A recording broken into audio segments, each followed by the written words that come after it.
that's one of the difficult things that artists generally have to do to find their own voice, and you very intentionally started with that. The first visit in Hong Kong. Okay, how it's been? It's been wonderful. It's another world. I'm in a completely other reality right now. Okay, what's the reality so far you found the most fascinating? I'm super grateful to be here, and it's been such a nice, wonderful experience. Okay. So, here we are. Yeah. In Yuko Fukuba Johnson's workspace. Yes, it is my studio. Welcome. Thank you. Really, really glad to be here. And you're a ceramic artist. Yes. Just beginner. But anyway, yeah. So I've been working on actually under the theme of the memory container. So that's what I've been making. I wasn't sure if I'm going to have any episodes from Hong Kong, but I was kind of hoping that I will. Because I'm doing this residency I haven't really announced why there hasn't been an episode for a little while. Yeah. So this month I have been here. And there will be a few episodes, Hong Kong based. So this is new, this is really exciting for me as well. But you are not from Hong Kong yourself. No, I'm from Tokyo originally, but then I've been here for actually 12 years now. Very long, but no Cantonese. Very shameful, but somehow, yeah, I've been here. And a funny thing about it, someone long time ago asked me, how long have I been here? Okay. Then I said, I've been here for 4 years.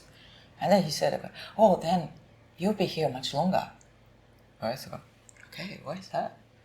Because many people actually come for their work, and mostly at that time at least, they came here as an expat. Then 2-3 years they had to go back, and then if they want to stay, they have to quit their job, and then they have to start something else or change a job or whatever. Right? And so I kind of passed it at that time already 4 years ago. You graduated. Yeah, exactly. Approved. Right? And then okay. Yesterday, someone else asked me, how long have you been here? Oh my God, 12 years. How does a person from Tokyo decides to come to Hong Kong? So before that, I came here originally for my position. I was in advertising as a creative director. I started as an art director, and then somehow turned into creative director. Especially, I like to work on cosmetics advertising, because it's nice. It gives you a dream, right? With this lipsticks, I think then I can be prettier, and I really liked it. But anyway, my father loved Hong Kong, so he brought me to Hong Kong long time ago, and since then I always wanted to come here. It took a while. Like 15 years or something. And every agency I worked on, please move me to Hong Kong office. It never happened. But then I got a position here. Then I just moved here. You've been here ever since. Yeah, not really planning to go back to Tokyo. Which is interesting from my perspective, because in Finland everybody loves Japan. Oh yeah. It's a great place to most visit. people just want to go to Japan. Yeah, I guess. Yeah. I don't mind to visit either. Good food, a great service. I still have my some of my family and good friends as well. So, but I don't know. I like. Maybe that's how you felt as well. But people here are. In the end, the people here are very warm and nice, and people are very forgiving as well. That's maybe the biggest difference from in Tokyo. I was not forgiving when I was in Tokyo. Why people are why he is talking on the phone in the train, right? So there's small things, every single thing that had to be perfect. Yeah, perfect, or following others. Yeah, Hong Kong has been surprisingly, I don't know if relaxing is the right word for it. Yeah. People are, yeah. But I was expecting it to be somehow more stressful. Because it's a very condensed. Because everything is very condensed, and there's so many people. And I've once been to New York for a few days, and it was really overwhelming. But here, people are encouraged to not be too much in a hurry. I mean, I understand. I know what you mean. The people are busy and people work and late and everything. But still, somehow, that stress we have in Tokyo or New York, you see, or like even Paris, or I guess, big cities, the stress, like you feel much less here. Yeah, I feel. Yeah, it's an interesting combination. People get people are more emotional here as well, I feel. In all good ways. Yeah. I mean, just more expressive, maybe. Yeah. But so one thing, you are not from Hong Kong. Another thing, you said you were an art director. You were not always a artist. No. So that's another interesting aspect for me, especially. So yeah, I mean, what did you study when you were studying? Okay, so first, and I studied in university. My first BFA was in photography, and in Japan, universities courses for 4 years. So for 4 years, only photography. Yeah, and again, sounds like a in BA. film even, right? Yeah, I enjoyed it. I actually started my career as a photographer as well, and I don't know. Somehow I thought that photography is not really a thing, and I want to do. Then I got lost for a while, waiting table, and doing this and that. Tried many assistants, right? Very natural for somebody exactly. Assistant in their 20s or something. Exactly. Assistant to stylist, assistant to this and that, right? Then I just happened to get in art agency as junior art director. So it was I started at the bottom of the bottom. But art director is still higher than a designer, isn't it? No, the thing is, how they structured was without designers. So art director kind of like taking care of design as well, which I was not really capable of, by the way. I was actually the only art director, junior art director, who cannot really draw technically. And every time when we had we gather, we get brief. But you would take photos? Well, before, you have to sketch out the ideas and then come up in a team. Oh my God, everyone laughed at my sketches. I still remember how embarrassing it was. Oh no. So, because in Japan, again, all of them are well qualified and graduated in graphic design and of course technical drawing to get in the university. So they're good at it. So I was always a bit sideways. Then. And how long did you work in agencies? Agencies, almost 20 years. Yeah, so it's quite a long time, And then I still do a little bit to help my former boss, and they're just a group of good people. So I'm not really willing to work for anyone else, but for them, whatever I can contribute to do. So just do part time, but accept that. I mean, I've done quite a while already. But, and then how does one go from this pretty established career, like 20 years is quite a while, from that to arts and ceramics? Long story short, I was taking like a weekly pottery class kind of thing for several years in Hong Kong, while I was working pretty much full time as a freelance creative director. And then I only had 3 hours per class. No, I was doing it, and I cannot finish things. And I really just purely, I felt that I just don't want to stop. I want to do more. So that's, in the end, that was the motivation. So I didn't have that calling for a long time, I think. Because, when you start your professional career, you're supposed to be able to do things, and you can, and so that you keep getting a job, which is very fortunate. But it's very different from, I don't want to stop. Yeah, and especially if some time has passed, then you are kind of, it's like a routine of how you do things. Exactly. So it becomes, at some point, it becomes less challenge, but then your abilities are getting higher. So that balance is very important, I think. So I just turn into, I want to do that motivation much higher than my ability is just there. So I think it was one of the best decisions I made. I have spoken with a few people before that have had other jobs before that, like in other spheres, that later became artists. And that's always like interesting how one decides to switch to this specifically. Of course, it's very rewarding mentally. Mentally, yes. But to make it rewarding physically, financially, it takes a while. And especially towards ceramics, because it's a craft. Yes. That takes a while to. Yeah, to master.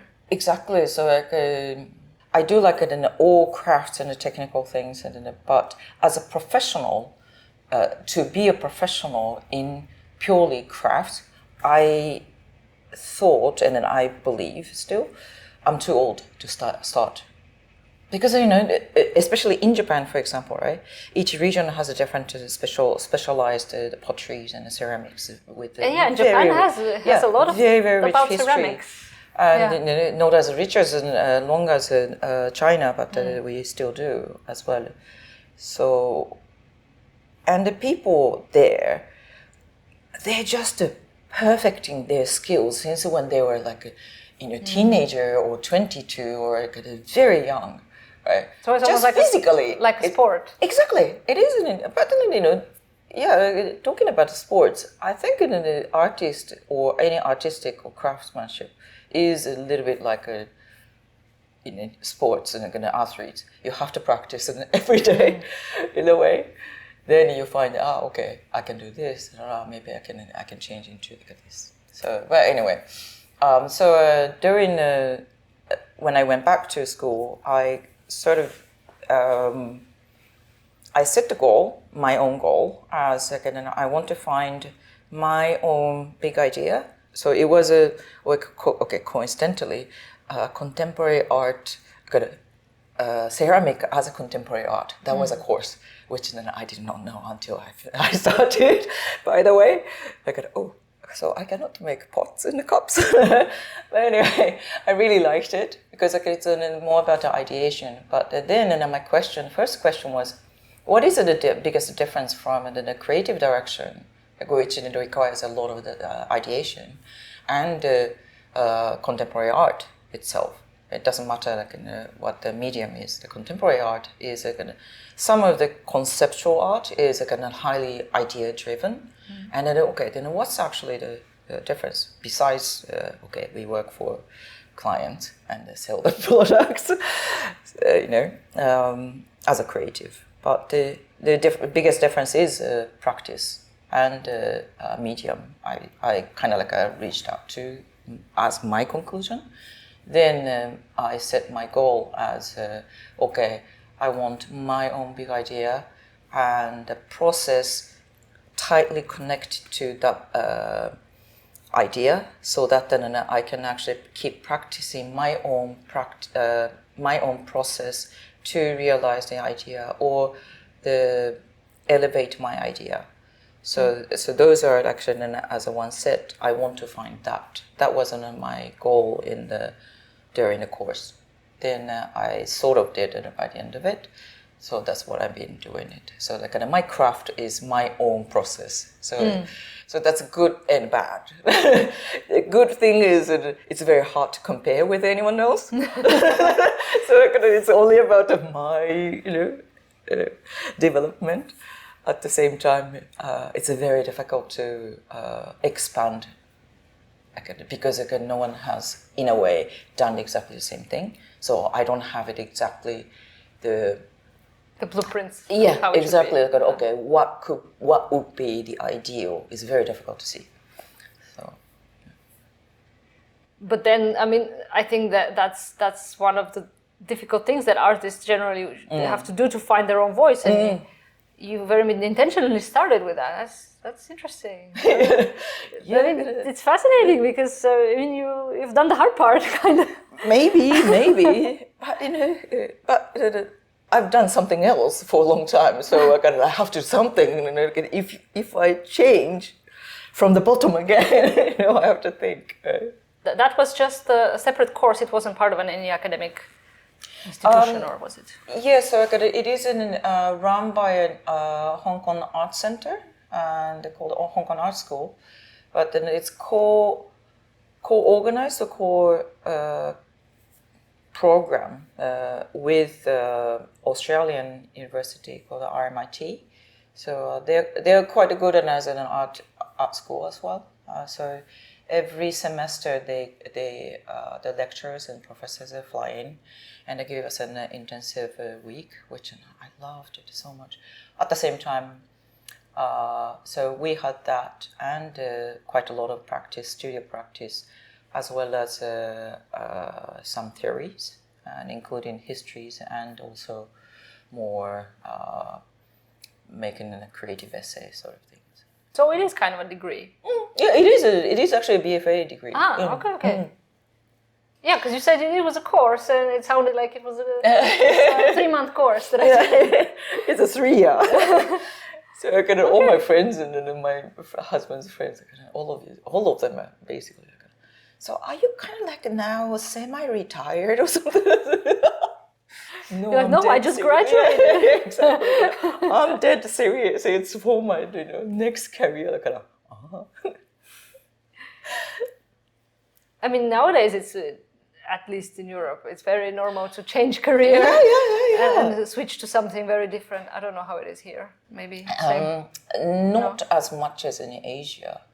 But if I can go sideways, very good example. Always go sideways. So my friend, she's Japanese but living in Sweden for 20-something years, and she was a super highly professional and she loved it as a professional waiter, floor manager kind of thing. She loved serving people and then recommending wine or serving. She was working for Michelin star restaurants and things. She did it for over 20 years, and all of a sudden, at the age of 52 or something, I'm sick of it. And then she even opened a wine bar, and then it was very busy, and everything was good. And then all of a sudden, she was, I'm going to be a train driver. Train driver? Yeah.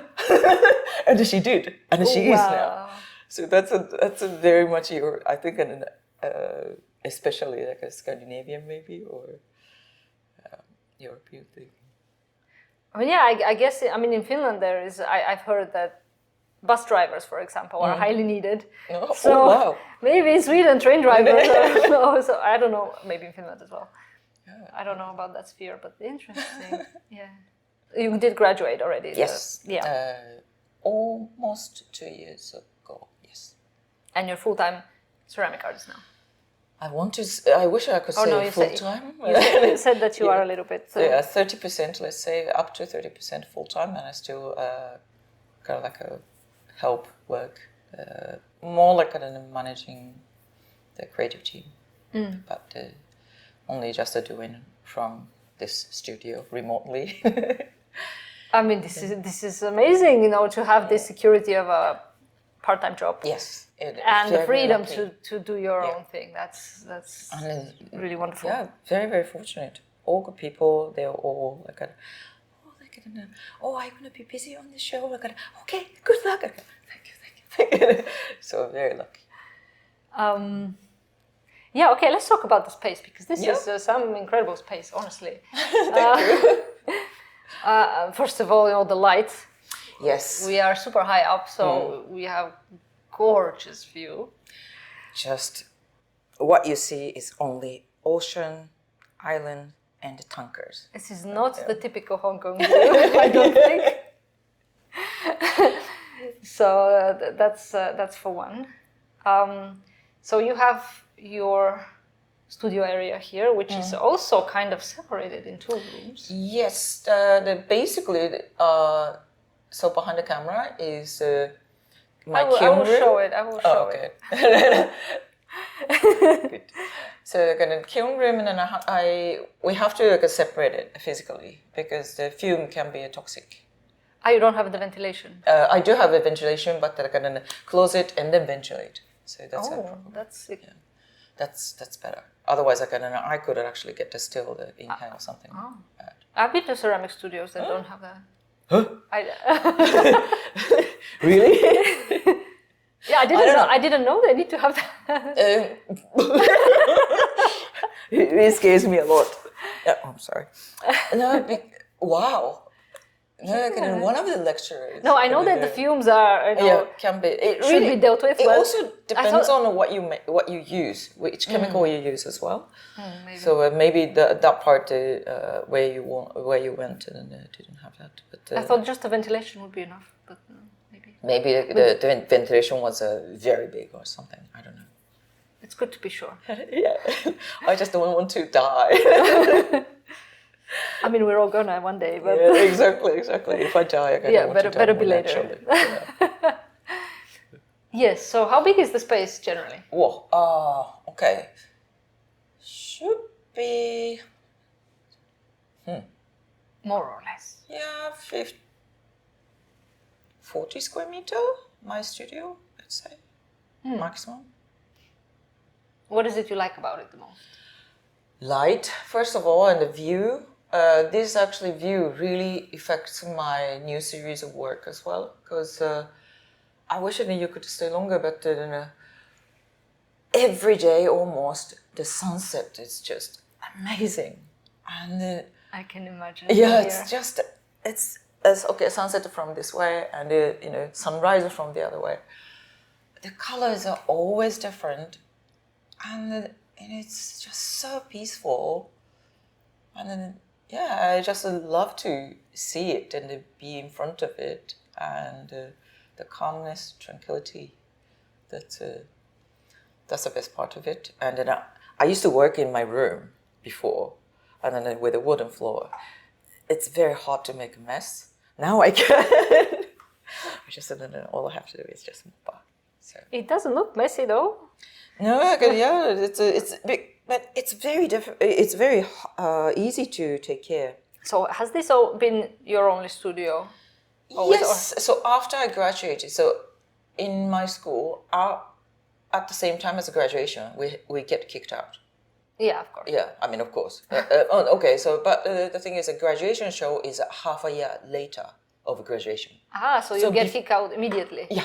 Okay. So before that, you have to keep developing your work for a grad show, but then you need to find a place, and then many students start to share a studio. But then I have my work and this and that, so I wanted to have my own place. So that's what I did. Very lucky, but yeah. But how do you feel about being kind of alone most of the time here? So that's a good and bad, right? Always. I always missed the interaction. It's good to be able to concentrate sometimes. At the same time, and it's good to have casually grab someone, get an input, or what do you think? What are you doing? And it's actually quite sometimes nice to have that sort of casual interaction, which I miss quite a lot. But then you have 3 dogs. Yeah, they actually are gonna. They can judge. Oh, mom, what you're doing is shit. Yeah, so one of them just always lie down there. The other one's there. It's quite nice, very peaceful. So I still like it. It's wonderful what you've created here as a space to work. So many people say my studio is more like I don't know, like a laboratory, because I got all the different chemicals and the small syringe and all different things. Yeah, maybe also the metal tools. Yeah, probably. Yeah, that's true. So. But as it should. Yeah, but we are supposed to test everything, and I have quite a lot of test trials. So do you do a test always before you do actually the work, or? Depends on what I need. But all glaze, these are all glaze I mix. I always test until I like it before I apply it. When it's just a mixture of the colors, I started to be able to kind of guess that's how it would be. The thing is, maybe I can show you later, but for example, yellow does not really look like that bright yellow. It's coming out and then after firing. So before firing, sometimes it's hard to guess, but it is a part of it. Yeah, that's the I guess partly the lack of control of ceramics. Yeah. How do you feel about that? I mean, you must like it because you're doing. Oh, I love it. I love it. I said, okay, let's try this. Yeah. So, my husband always called me, "You're almost like a mad scientist." So how often do you fire stuff, or does it depend on? It depends, but until a couple weeks ago, I was preparing 2 shows, so twice a week. For like 7 months. Wow. Like a bakery. Yeah, it is. Yeah. So another thing that actually I do in the kitchen is sourdough baking. Right? Oh. And then sometimes I feel like I'm doing exactly the same thing in my studio in the kitchen. Mixing things. It is very similar. Yeah, it is very similar. I wonder if you throw like on the potter's wheel, you throw a bit of dough. Some people did it. I mean, yeah, it's tempting. Yeah. Make a little bowl of bread. And then bake it. Yeah. And then have like a vase of bread. Actually, I know one person, she graduated last year. She's almost semi-professional baker or like a cook or something. And she actually did, she put yeast in clay and I think she baked something. Poor yeast, it just went in flames. Poor yeast. I mean, it's alive. Yeah, true. I wonder how did that change the ceramic? I think it actually raised. It does raise. Yeah. Wow. So you said your main theme is about memory. Yes. And so memory containers. Is it like those time capsules that people used to put? Yeah. In a way, right. In a way, yes. I put place and my memory story together within the container. How? Okay, so why container? It's almost like because ceramics were invented to be a container first of all in the very long history, like in the beginning of the history. They used to carry water or store water or wine or whatever grains it is. and such. Yeah, exactly. And then not only those physical stuff, but the mental or like a spiritual, right? Some religious rituals, the vase or urn is not only for bones, but also like some of us and some Asian countries believe in some spirits and still there, kind of thing, right? So, but in those more, let's say, spiritual part of it containers, I thought that it's quite interesting that there's something invisible becomes visible and a solid object just because we believe it's in there, it's in the container. So that's what I wanted to do. So what should I contain in the container? That was a question. And then I always wanted to work on some my memories, because my mother and the grandmother, her mother, hasn't had dementia. So I always had have some sort of fear that my turn might be coming. So before that, and then I wanted to preserve my memory somehow, or at least I want to try. And then to me, ceramics might be a very good medium to do that. So that, and I started to pick up stones from a place I have memory of. How it started was at some point I realized a piece of rock has a very long history by itself, and hundreds of millions of years of history, because it's been there. Unless you kick it or you just throw it away, it's been there, right? So, so my father has been gone. He passed away 10 years ago, but one day I just realized that, okay, if I go back to the local, very tiny park and he used to take me to when I was a kid, the piece of rock might have been there, all right? It's a kind of like a nice feeling. And then I really went there and I had to pick up the stone from the small river in the river. And then you were there.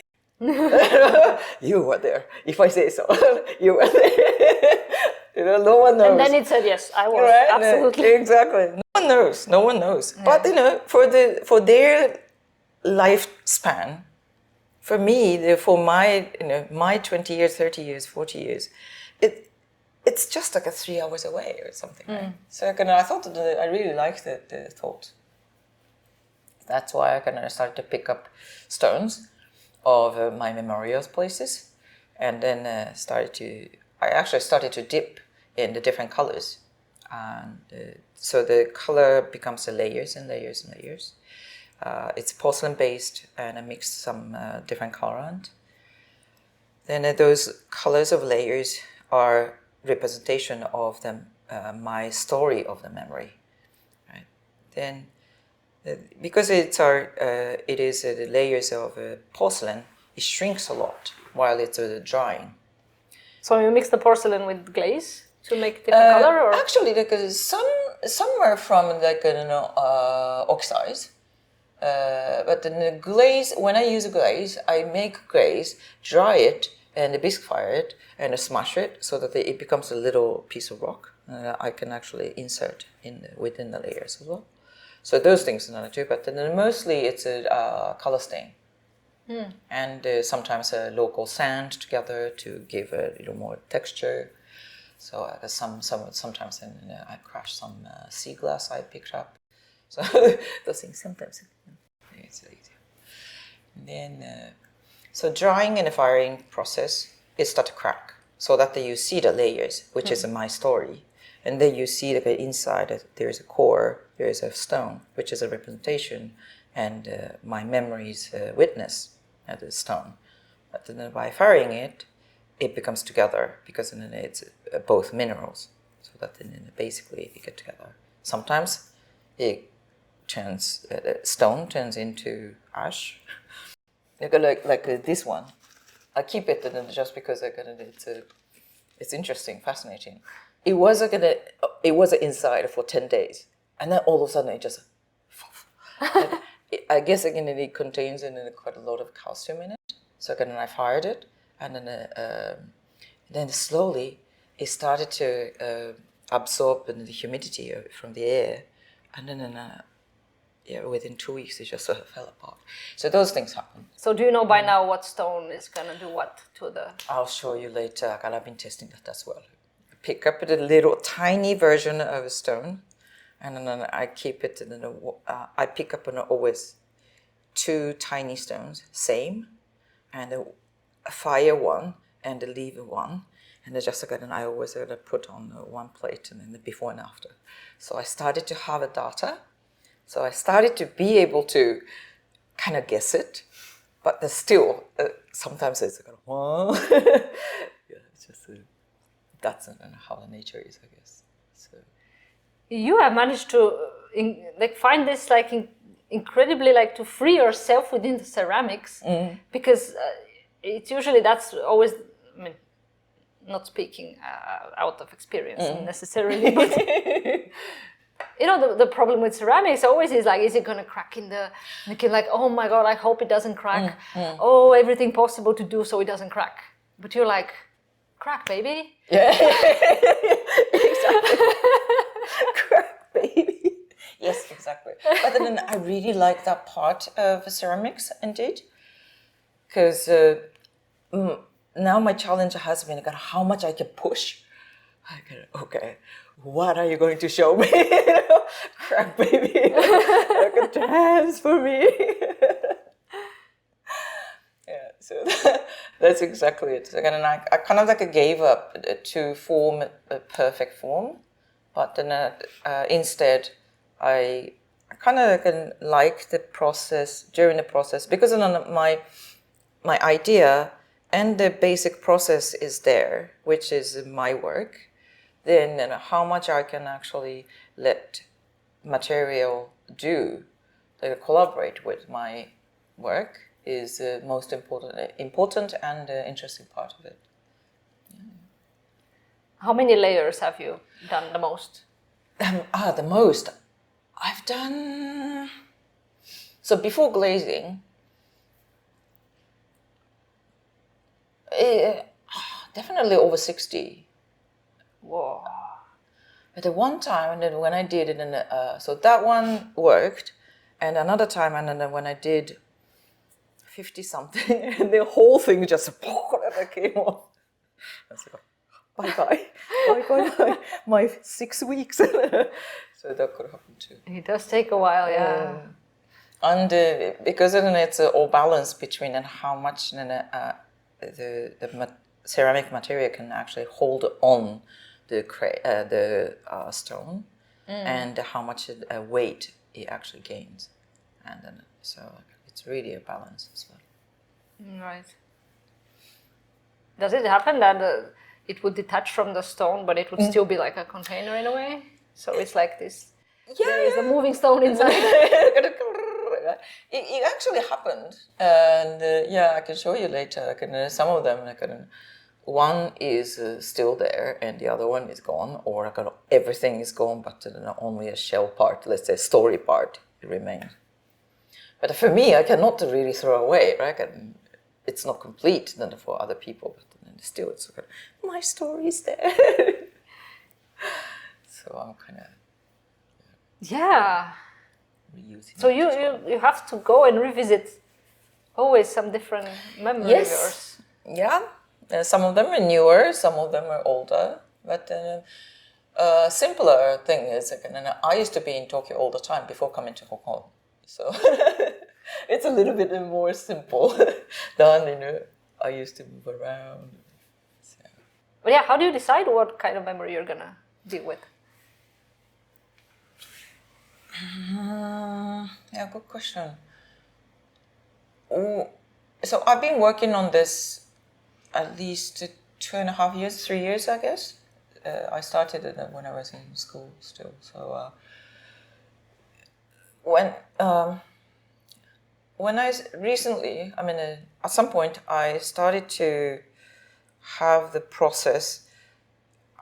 I remember one memory, or I pick up a stone from the house and then I was grown up, for example, right? I have so many memories anyways. And then I started thinking, okay, what do I want to do? It just, I don't know, pops up. Do you write them in a list? Or? I don't write in the list, but then when I think, then it just some visual comes up. So I can, but again, I cannot draw. So, but at least I put I use a watercolor, and just can put the water key colors on the paper, and I write down the simple story about it. Do you have that as an archive somehow, or do you throw it away after? Is it just a sketch? I have it for myself, but then I never want to show it. No, the thing is, it's not even. It's really not to. Maybe I should. I don't know. Make it to, a bit more showable form. For your retrospective. Yeah. No one would understand what I'm doing. But that doesn't matter. There can be like a block of text explaining to the side. Strange. It's not even poetic. It's a strange story. So do you attach a certain color to a certain type of an event? Or is it just intuitive at the moment? So there are two types of memories, let's say. Really, I can have a physical, almost physical, or like a physical form in my mind. The scene, very visual scene in my mind. Then I pick up the key colors from the scene itself. But when it comes to more of what I felt, more emotional part of the moment, then it's more of the elevation or the flow of my feeling. Then the feeling itself has to be reflected to the colors. So that's more abstract, I guess. Yeah. But colors are so difficult for me. But I know, for me as well. Really? Yeah, no, really. For a long time, I didn't work with colors almost at all, because I just always felt that I have to justify the use of specific colors. Like, why did you choose this color instead of that one? And I didn't have that explanation in my head. So now I'm a bit more loose about it, but still it's a bit difficult. But do you have as you asked me, do you have any more definition or direction of I use this type of colors for this sort of things? Or no. Okay. But because you connect them with memories much, and you said that you use watercolor, it's more specific in your case, I guess. Yeah, probably. How does your process usually go? Okay, I pick up a stone or wash it. Okay, I tie up with a thread, and then I hang it, because otherwise, however I gotta make layers, it's gonna get attached to the ground. Then I want to make it more even, perfect. Yeah, even shape. So I'm gonna either dip it or use a syringe to just pour based on the mix of the color I chose. And every layer, I think about the stories and and then I write down in every layer, so I can make myself recall. So story is now here. So the next will be there. I just over and over. I keep thinking about that story. Then pour one layer, dry it 90%, and I pour another one, dry it, and then maybe I can some addition, dry it. So that's just over and over and over and over. Then I almost by the end of it, I really get sick of thinking about it.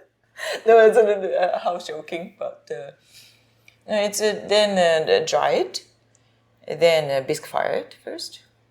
After drying, it start to crack. So then the bisque fire it comes out. Okay, still there. Okay, hold on to it. I put some more different 4, 5, 6 maybe around that different glaze, just bits and pieces, so you don't really see kind of 1, 2, 3, 4, 5, 6, but actually I use quite a lot, so adding another layers, right? And then really high firing, that process really for me at the firing my process and whole my story in a way. So I really like it. It's a bit like okay, I can let you go now. Yeah, this is like that ritual of letting go of something. It is. Yeah, it's a really like I don't put it just literally on fire. It's just an electric kiln, but still, it's a very much like it's a very good process in a way. A little bit healing, let's say. Although almost all memories that I preserve are all good memories, but still, memories always contain some sort of bitterness, sadness, just because it's not here anymore. Right? So, including that, it's a very nice way to let it go. Interesting, yeah. But you also have some shapes of your works that are not this like resembling a stone. Like, have you used like several stones for that? Oh, or yeah. How do you use those? So I started to make different formation of multiple stones. It started. It depends on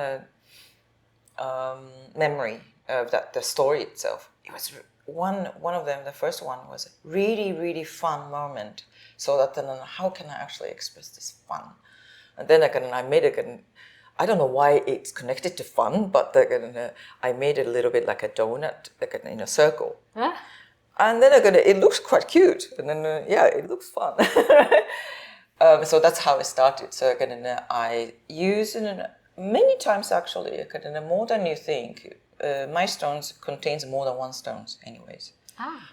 But the newer series and has a much more complicated structures, and the structure becomes becoming bigger and bigger. So it's not single memories anymore. It's a whole it's narratives. Really, narratives. Really more about the moments, and but in the end, a moment to preserve, but not from the past. It's more like it's a bit like a snapshot in a way. Yeah. Interesting when you say snapshot, like I'm doing with the 3D scanning Yeah, now. yeah. Those are also like snapshots a bit in a different shape. Then you actually structure Yeah. It's just a physical way for you to do that. Yeah, but very similar process. It's very interesting. So one person who visited the show asked me okay, what do you think in the synchronicity of it, and Leda's work and your work?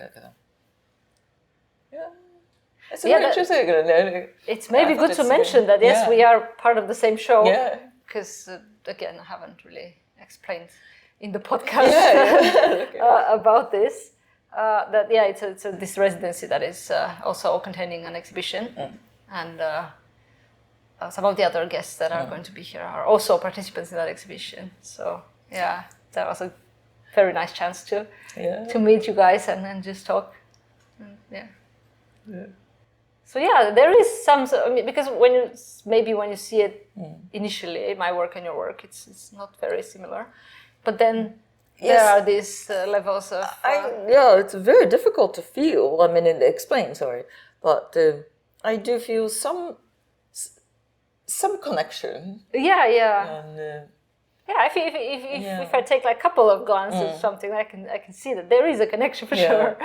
So very interesting that maybe that's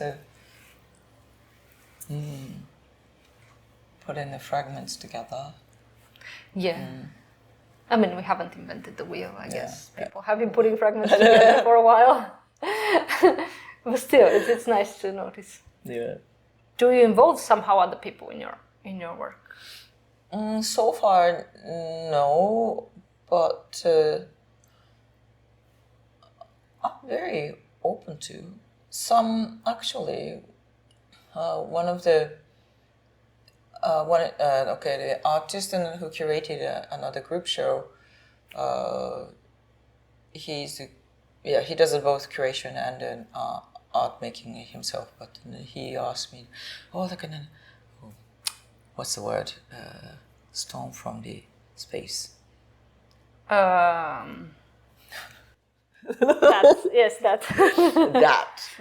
That. Meteorite? Yes, thank you. He got some of those small ones.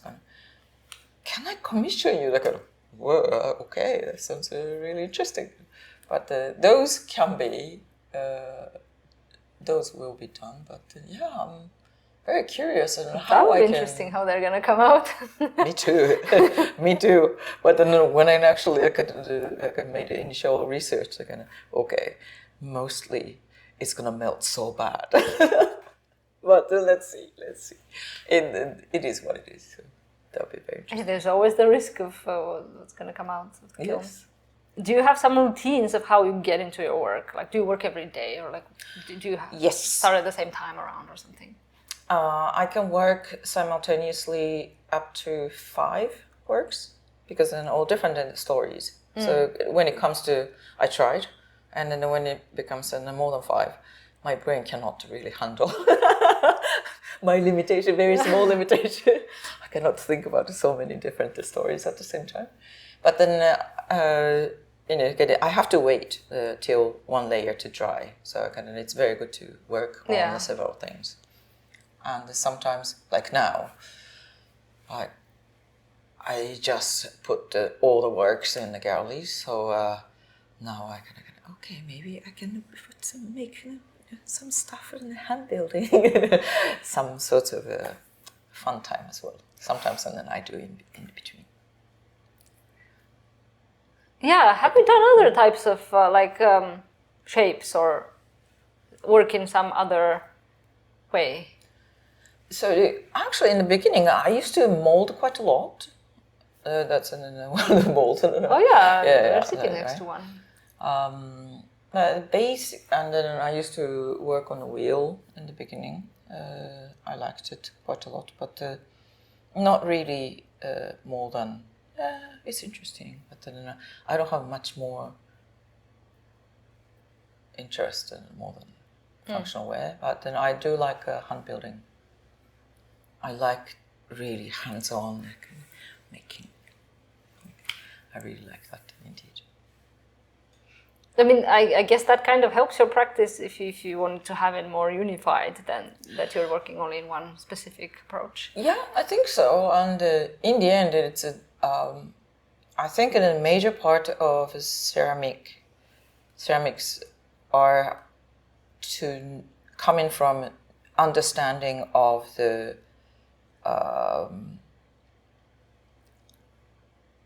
clay of each stage. Sometimes you have to wait, but then there is actually a certain hardness, certain softness, certain wetness of the things you can do, and you can never do any other. You can do the best in this moment, at this moment, and you have to wait, and then still you have to wait. Still have to wait, right? So those understanding is I think in the end, quite important part of working on the ceramics, and to understand that whatever you do, you actually becomes a practice as well. You have worked on ceramics, and ceramic glass, you said? Porcelain and glass. Porcelain glass. Yeah. That was my bachelor degree. But decades since then. Since then, basically, yeah. No, I thought that is. If you start your studio with ceramic, you're very much locked into that location. True. Yes. So that's very true. I didn't want to be locked in one location at that point in my life. That's why I was like, maybe one day, far in the future. Yeah. I totally understand. That's exactly it. You get stuck. So now you're just in Hong Kong and that's it. That's the thing. While I'm working on something, and I cannot leave, right? It's like then once I stop, it's very hard to No, like it's not hard to restart, but it's very difficult. No, I actually know people who have moved their ceramic studio to another place, but it's a big thing. It's a lot to move. But even when I graduated and then moved a school studio to here, my home was like, I asked my husband to help me. He just became silent. So heavy. Yes. It is physical, very physical work. Yeah. Like all clay, all chemicals, and boards, and. But your pieces are luckily not that big. Yeah, exactly. Some of the pieces are bigger, but that's actually the so far biggest one I can make with the small kiln I have at this moment. But you have also a bigger kiln. That's another one I got from someone else.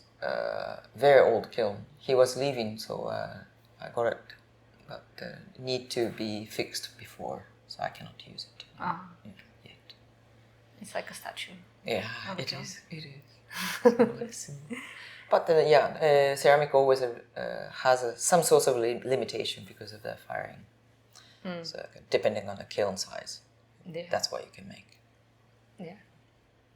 So I always ask people how they sustain their practice. You already kind of sort of answered that you do also work part-time. Yeah. Do you sell your work here? Is there like, how is the art market in Hong Kong? No, there is Art Basel here, so it must be better than in Finland. I think it's relatively good, especially if I talk about specifically ceramic art. All my Japanese friends, Hong Kong friends, say why Japanese and Japanese artists' work, ceramic artists' work, are so cheap, because the price is. The requirement is very different in Japan and here, and I think technically it's much higher there, and the competition is much higher or something, and it's already always deeply rooted from the functional way. Maybe that's why they get the pricing coming from that. But here in Hong Kong, it's kind of like a part of the art for quite a while, I guess, and including the contemporary ceramics are more common, including the Art Basel or any art fairs to be shown and sold. So as a market, I think selling art, I guess it's quite a big market here. Yeah, come here.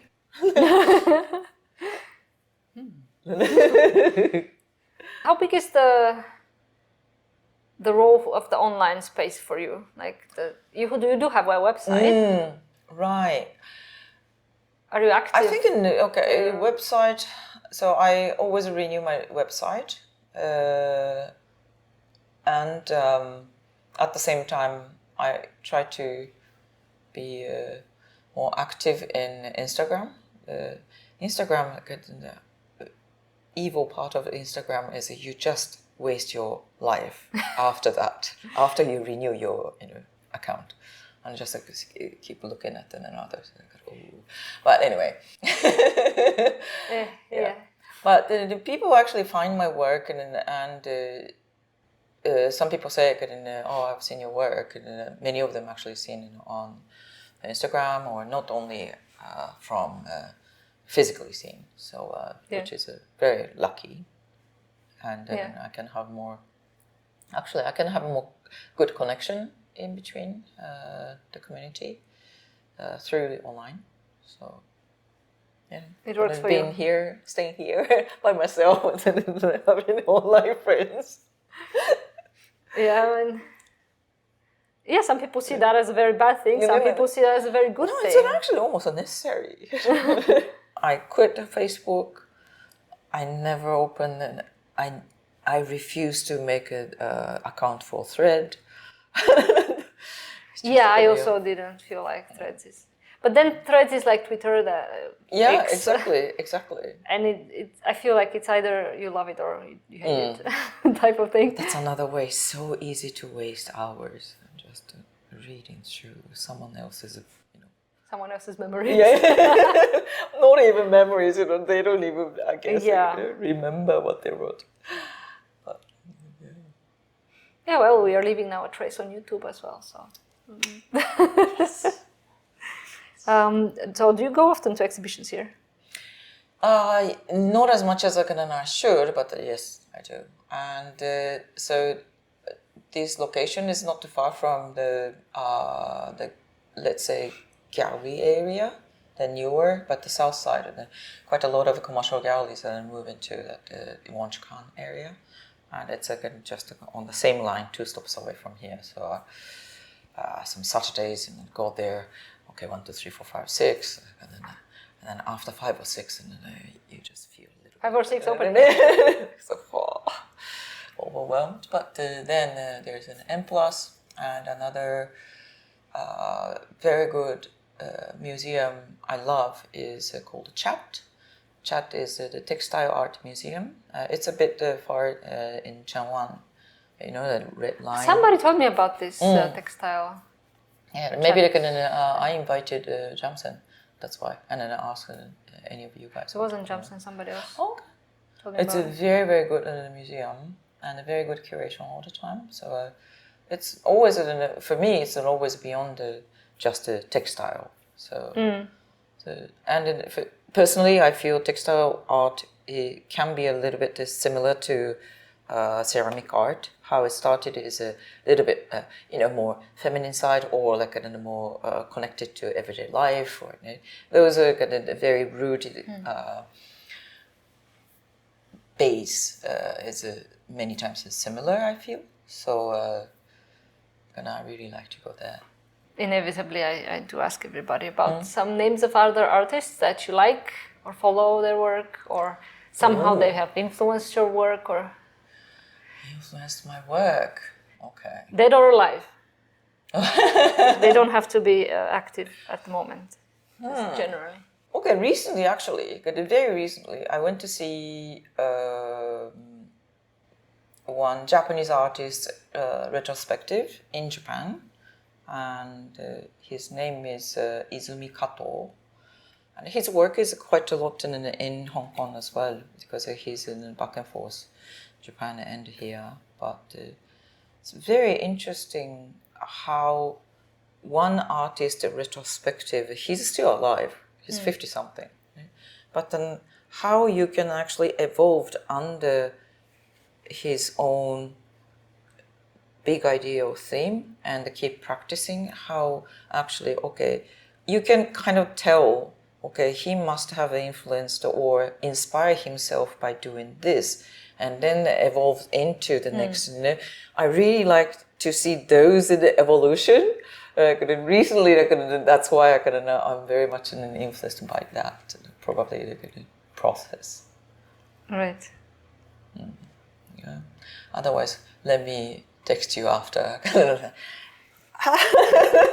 No, this is because I don't know if I told you, I keep a record of these on the website of the podcast, so you can see what everybody else has recommended as names. So I wanted to become these kinds of you can discover artists or see what somebody that you like, that somebody else also liked their work, and this kind of thing.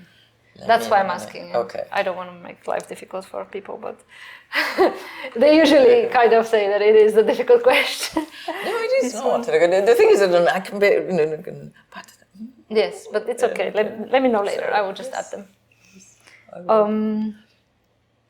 Where else do you get inspiration?